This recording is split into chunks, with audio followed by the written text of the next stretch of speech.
Welcome, ladies and gentlemen, to this very exciting segment today on the 12th day of April 2022.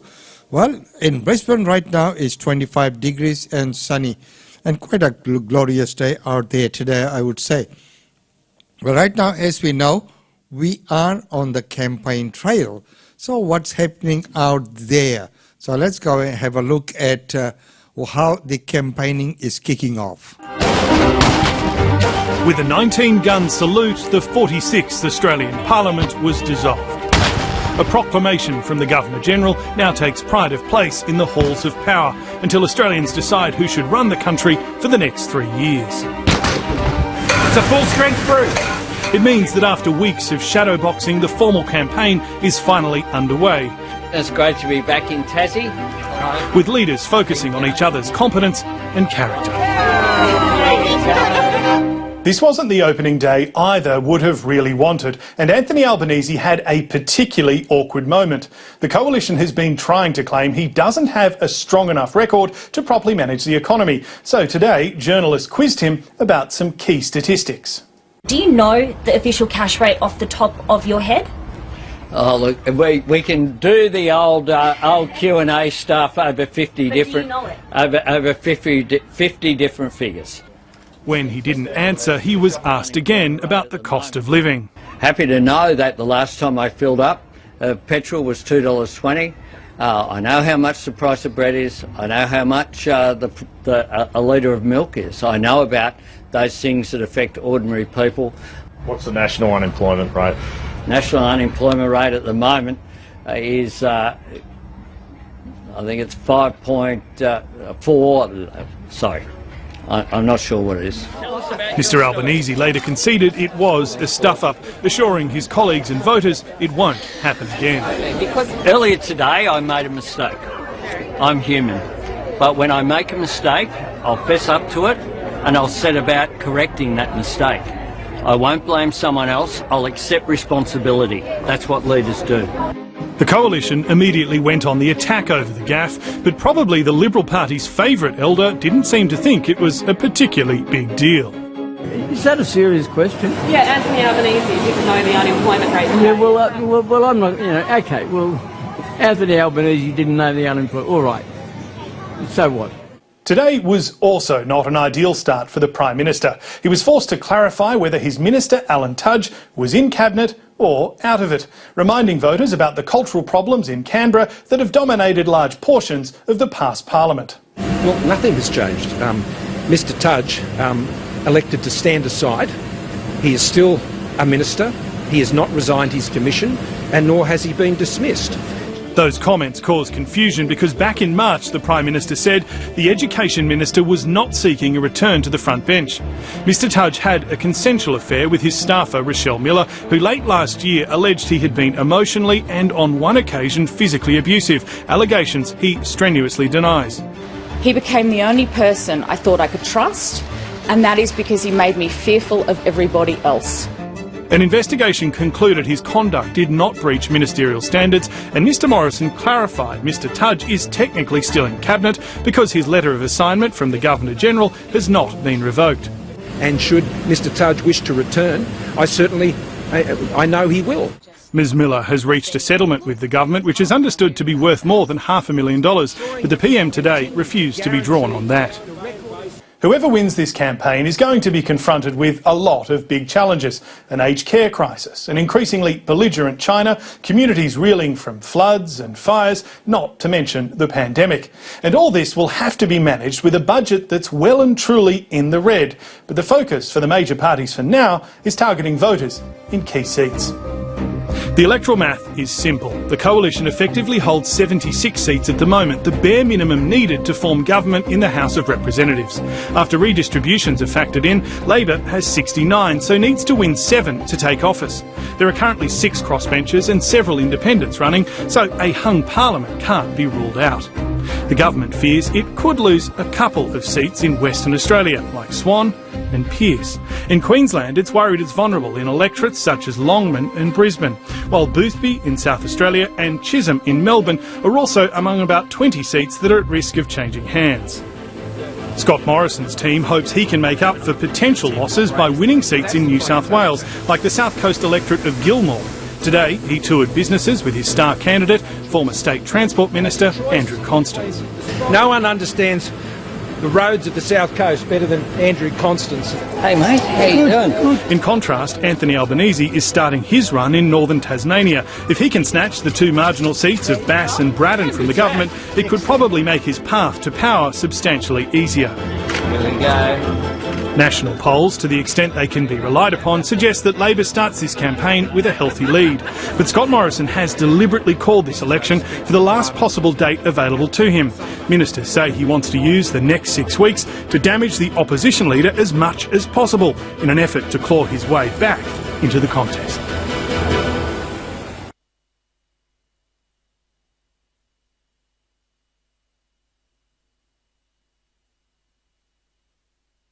Of the industries of the future by attracting manufacturing here with that cheap, clean, renewable energy. And once we have done all that, we will then export the surplus energy to the world. And today we announced the next stage of our support for the H2 hub here in Gladstone. Here we will take Queensland's solar and wind energy and produce green hydrogen and green ammonia at industrial scale, making it one of the biggest green hydrogen and green ammonia plants in the world. It will allow us to power local industry with locally produced clean energy. It will allow us to support existing jobs here in the central Queensland region, to create new direct and indirect jobs, hundreds of direct jobs, thousands of indirect jobs, and attract those new industries. It will come in the form of a 3 gigawatt electrolyser, a plant capable of producing 5,000 tonne of green ammonia to power local industry and then to export to global markets, Japan, Korea and Singapore. The plant itself is estimated to cost a total of $4.7 billion, 2.53 in the initial stage, 2.18 in subsequent stages. We've already secured the land, 171 hectares of land here in Yarwun. Of course, we have access to one of the best industrial ports in the world. And so today we announce two of the next big milestones on delivering that project. So I can today announce that the Queensland Coordinator-General has declared the H2 hub here in Gladstone a coordinated project. That allows the Coordinator-General to use all of her powers to coordinate the entire approvals process, to make sure that we expedite that approvals process where we can, while also ensuring that the community can have certainty about the environmental and safety impacts of the project. These are the same Coordinator-General powers that have allowed us to develop all of the industry you already see in and around Gladstone.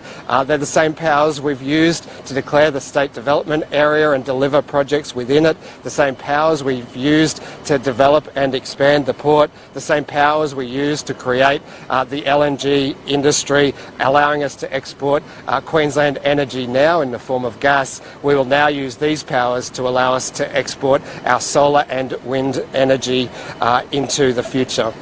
We will also witness today the signing of a strategic partnership agreement between H2U and Orica, which will allow Orica to take green ammonia direct from the H2 hub into their local production plant. It will also allow the partners to explore how they can leverage Orica's existing infrastructure to develop that export market. It entrenches Gladstone, Central Queensland and Queensland at the heart of what is anticipated to be a booming hydrogen industry into the future. It allows us to protect jobs here in Central Queensland, to attract new jobs. Industries are eager to access that cheap renewable energy in situ and also export our clean energy in the form of ammonia, in the form of hydrogen, or better still, in the form of manufactured goods manufactured here in Queensland,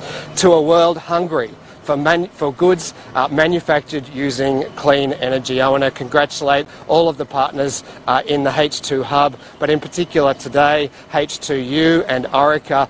Their vision is helping us to achieve our goal of securing jobs here in Queensland. I also want to single out our Minister, Glenn Butcher, and the Mayor, Matt Burnett. The two of them together have made sure that Gladstone stays at the heart of all of our industrial planning for the state's future, and I look forward to continuing to work with both of them to make sure that we can see projects like this one delivered. And I'd ask Glenn to say a few words next, then we'll hear from Orica and H2U. We're then happy to take some questions related to this project and state-related matters, and then we have the Shadow Treasurer, the candidate for Flynn, and Senator Chisholm here also able to talk to you. So that's a report coming all the way from Gladstone on that infrastructure announcement made there by the Deputy Premier. So we had to cross live straight away into that. But right now, let's take a look at the last 3 years of government. Liberal or Labor? Liberal. You walk in. On the way out. This means. That's the best button I've seen in a long time. Are voters really to believe that somebody who, after a brutal pre-selection, rose from backbencher to PM in just 11 years, is not a highly ambitious and strategic political player? What people have seen of me, Lee, is what I'm like each and every day. Yeah, good job. Here we go. 3 years ago, voters didn't really know Scott Morrison all that well. Ironically, he now levels the same charge at Anthony Albanese. That was it. Back then, the Liberal leader meticulously cultivated the ScoMo image. A central question of the 2022 campaign now is just how tarnished that image may be. How good is Australia? I have always believed in miracles. The election defied all the predictions, but the end result was that having gained just one extra seat in the House of Representatives, Scott Morrison was going to govern with a wafer-thin majority and a wafer-thin agenda. That gave the rebels on his backbench and the Nationals a continuing tight grip on power and policy. We want to see the plan, we want to understand the consequences. If you look back at the past 3 years, the government's early legislative agenda is full of things that still haven't happened or have failed to get through the Parliament. Religious discrimination, the Coalition's version of an Indigenous voice to Parliament, and proposed new laws targeting unions. And from the beginning of the term, there were the issues that have continued to dog the government. Establishing an anti-corruption body, claims of administrative incompetence, and relentless reports of taxpayers' money being channelled through what were alleged in Parliament to be partisan slush funds. We have this obsession with getting rid of the Building Australia Fund simply because the National Party can't use it as a slush fund for whatever projects they want. The trauma Labor felt on losing what had been regarded as an unlosable election has also made its mark on today's politics. Our recommendation isn't about particular policies, but a less cluttered agenda going into the next election, but no less bold, no less bold. Labor elected a new leader. I'm not Tony Abbott. People want solutions, not arguments.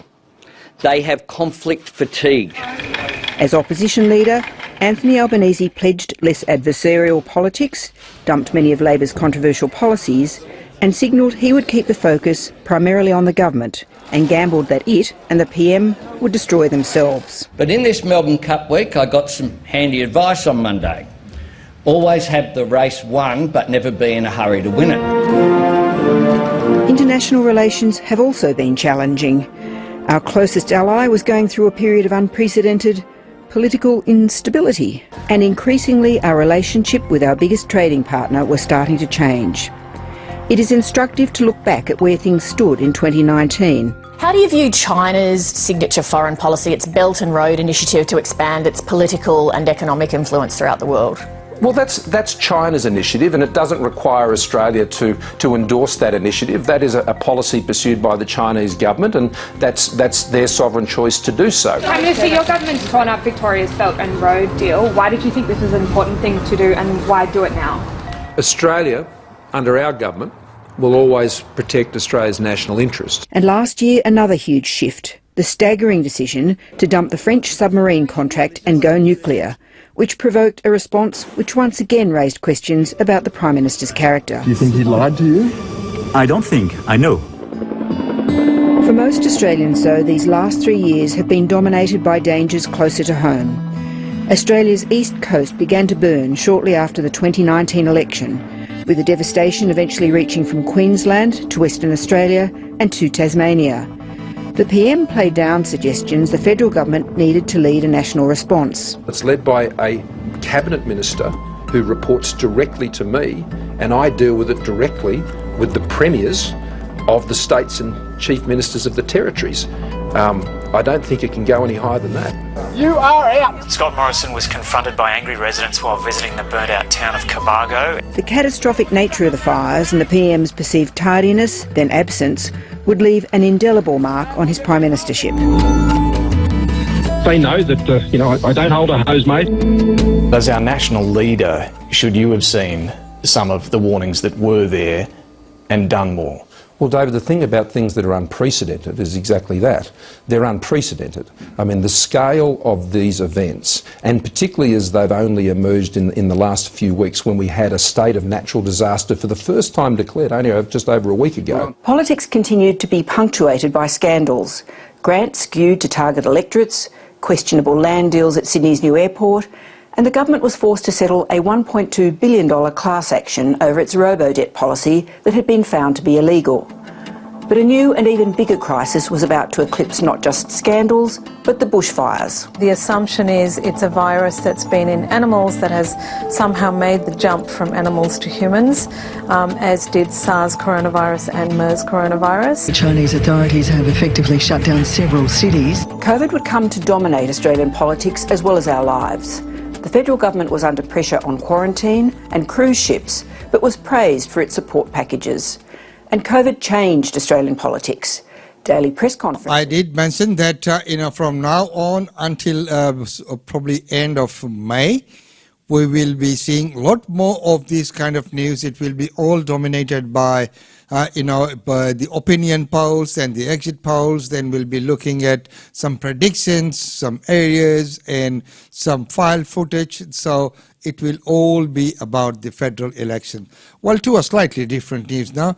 Queenslanders are facing tougher penalties from July. Behind the wheel, not wearing a seatbelt and speeding. Yeah, there's the belt, mate. How come it's not around you? Two offences that will soon result in tougher penalties. What this tells me is that people are still not getting the full message. From July, seatbelt fines will be more than $1,000 and 4 demerit points, an increase of about $660.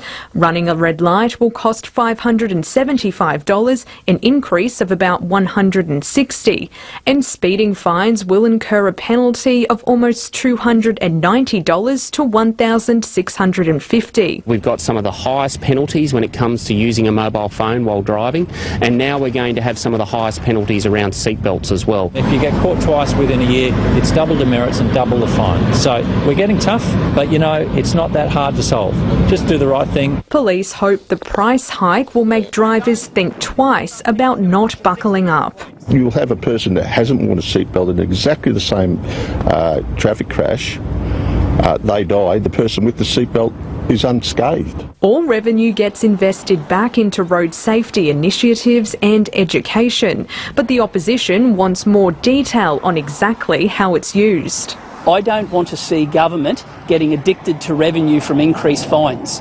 That money has to drive cultural change to make people safer. Road safety researchers say the tougher fines for seatbelts should prove to be a deterrent. because we have widespread mobile phone and seatbelt cameras, and they seem to be increasing in number, there is actually an increased chance of being caught, and therefore it should have an effect, yes.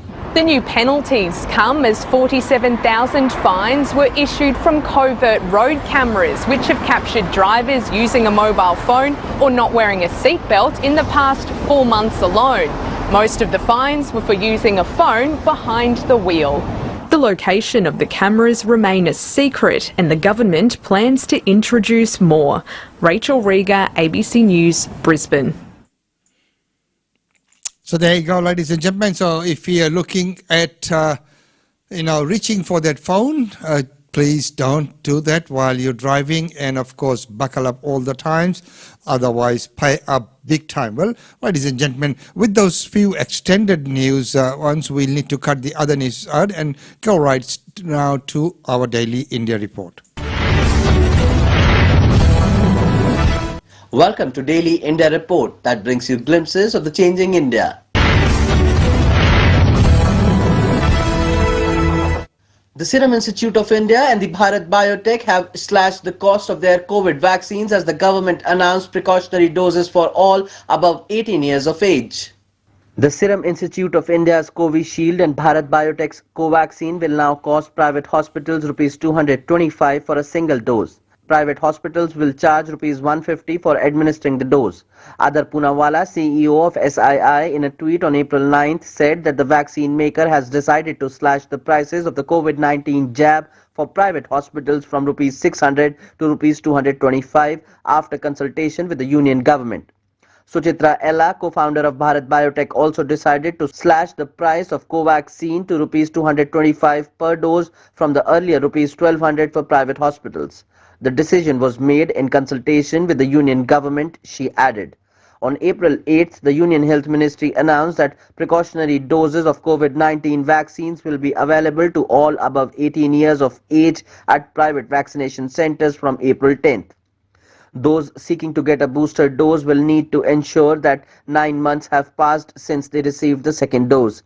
Since the beginning of the nationwide inoculation drive in January of last year, about 96% of all those above the age of 15 years have received at least one dose of the COVID-19 jab. At the same time, 83% have received both doses of COVID-19 vaccines. In addition, more than 2.4 crore precautionary doses have been administered to healthcare workers, frontline workers and those aged 60 and above. Government data also reveals that 45% of beneficiaries in the 12 to 14 years age group have received the first dose of a COVID-19 vaccine.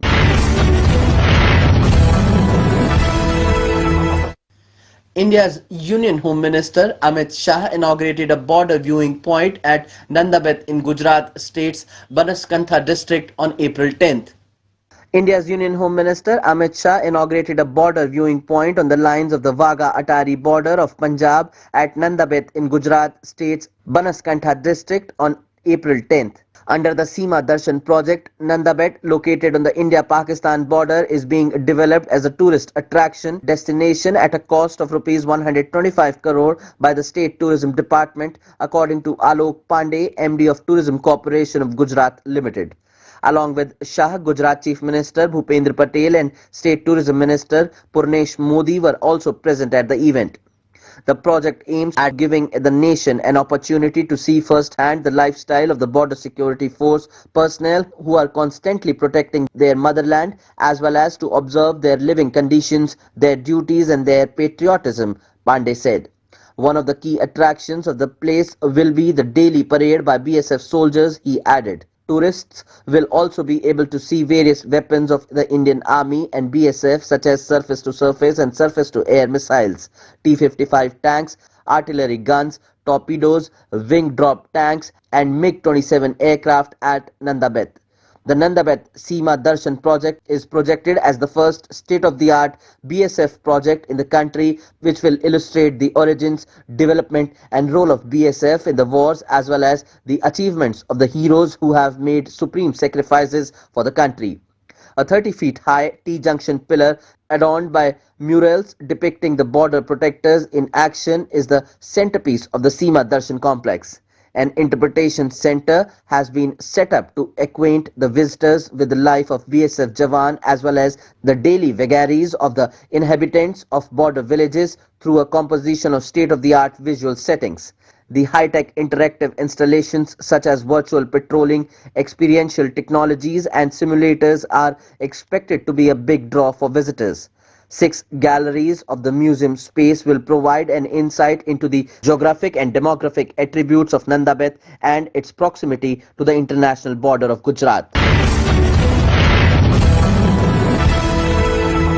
RBI's Monetary Policy Council has kept the benchmark repo rates unchanged at the current level of 4%. In its first monetary policy announcement for 2022-23, the Reserve Bank of India raised its inflation forecast to 5.7% from an earlier estimate of 4.5%. At the Monetary Policy Committee meeting headed by RBI Governor Shaktikanta Das in the current financial year revised its inflation projections upwards and sharply cut its growth projections for the economy in the current financial year due to increased geopolitical tensions since the end of February that poses a downside risk to domestic growth and upside risk to inflation projections. The RBI's MPC, however, kept the benchmark repo rates unchanged at the current level of 4%. The RBI governor stated that inflation was being anticipated to be 5.7% in 2022-23 with Q1 at 6.3%, Q2 at 5.8%, Q3 at 5.4% and Q4 at 5.1%. The governor stated that these estimates were based on the crude oil prices remaining elevated and average staying around $100 per barrel in FY 22-23 due to the ongoing geopolitical tension.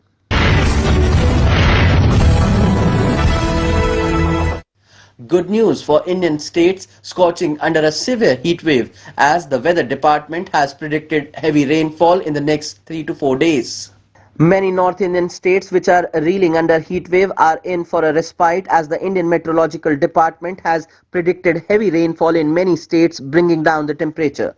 According to the weather department, a fresh western disturbance is likely to affect the western Himalayan region from the night of April 12th and under its influence, maximum temperatures are expected to fall by 2 to 3 degrees Celsius over many parts of northwest India. Intensity and distribution of the heat wave conditions over the plains of northwest India are very likely to reduce from April 12th, said the IMD. Assam, Meghalaya, Nagaland, Manipur, Mizoram and Tripura may witness rainfall during the next 5 days.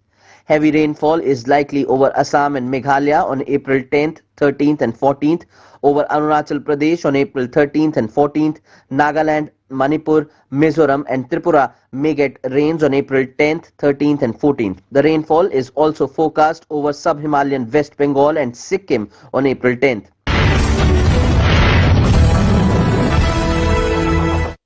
Electric vehicle retail sales in India witnessed a more than threefold jump in the fiscal year 2021-22 with total sales reaching 429,217 units. Electric vehicle retail sales in India witnessed over a threefold jump in fiscal 2021-22 with a two-wheeler offtake leading the segment, according to Automobile Dealers Body (FADA).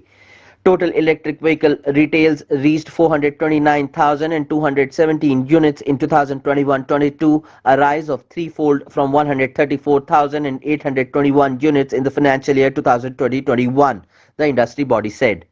Total EV sales had stood at 168,300 units in 2019-20 fiscal, it noted. Electric passenger vehicle retail sales stood at 17,802 during the last fiscal, up over threefold from 4,984 units in FY21. Tata Motors led the segment with retails of 15,198 units and a market share of 85.37% in the vertical. The Mumbai-based company's retail sales stood at 3,523 units in 2020-21. MG Motor India settled into second place with sales of 2,045 units last fiscal with a market share of 11.49%. Mahindra & Mahindra and Hyundai Motor India stood third and fourth places with dispatches of 156 and 128 units respectively, both settling for a market share of less than 1%. M&M and Hyundai had sold 94 and 184 units respectively in 2020-21 fiscal. FADA data indicated. Electric two-wheeler retail sales last fiscal stood at 231,338 units, a jump of over five-fold from 41,046 units in 2020-21, it stated. Hero Electric led the segment with sales of 65,303 units, grabbing 28.23% share in the domestic market. It was followed by Okinawa Autotech, which retailed 46,447 units last fiscal. The third place was taken by Ampere Vehicles with sales of 24,648 units. Bollywood fans are in for a big treat as they await the marriage of Ranbir Kapoor and Alia Bhatt. Meanwhile, riding on the hype, the makers of the film Brahmastra released its teaser. Director Ayan Mukherjee released the teaser of the song Kesariya of the film Brahmastra. It stars Bollywood star. And ladies and gentlemen, that's about all we have for you in this segment here today. Well, right now, before we finish off, we will take a look at some of the functions and events taking place right here in Brisbane.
Well, ladies and gentlemen, thank you so much for your company. It's been wonderful having your company. It's always so good to see you. Well, some news about tomorrow. Tomorrow, the real estate update with Usha Chandra will be on, but it will be later in the day. As in the morning, there's some important functions happening. It will be later in the day, more around 2 p.m. But we'll keep you updated. The show will be going ahead. So you'll be able to watch it and, of course, get all the latest update on that. It's been wonderful having your company here today on this 12th day of April as we are on the campaign trail, as I mentioned. So some of those segments are rather drawn out because they also look at some of the file footages of some slip-ups and the wrong things that people did or some embarrassing moments that the politicians got into, all of those. But as I mentioned before, that we will be getting some of the candidates here in the studios to talk to you as well. So until tomorrow, it's goodbye from me. Been wonderful having your company.